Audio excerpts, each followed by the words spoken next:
Bill for introduction, compulsory purchase order bill 2025 first stage. I call on Deputy James Geoghegan to move for leave to introduce the bill. Deputy, 5 minutes. I move. Thank you. Thank you, Ceann Comhairle. Today I bring the compulsory purchase order bill 2025 before the House. This piece of legislation will overhaul a fundamental part of our land and planning system, the compulsory acquisition of property. CPOs are integral to the economic development of the country.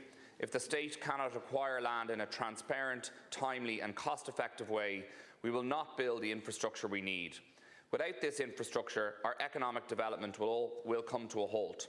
A well-functioning CPO system is also essential if we are to meaningfully tackle the housing crisis and end dereliction. These are problems that affect us here in Dublin, but also people in towns and villages right across the country. It should also be put on the record here that the compulsory acquisition of land is a sensitive issue. It's not always pleasant when people are moved involuntarily from their homes or are required to sell their land.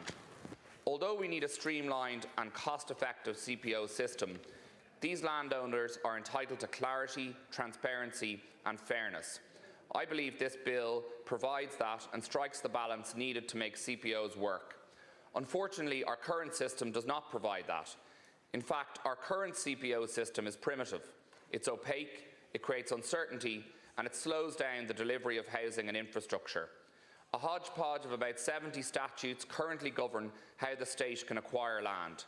Two of the most important laws date back to 1845 and 1919, before the foundation of the state. In 1845, we barely had a rail network, we had no electricity grid, and the Great Famine was yet to happen. We had a feudal land law system and we had no planning system. Any CPO-type powers were not used for the public good, but were used to consolidate large estates. It's wrong that such an important process is made unclear and often unviable, because we are still governed by laws introduced by our old colonial masters.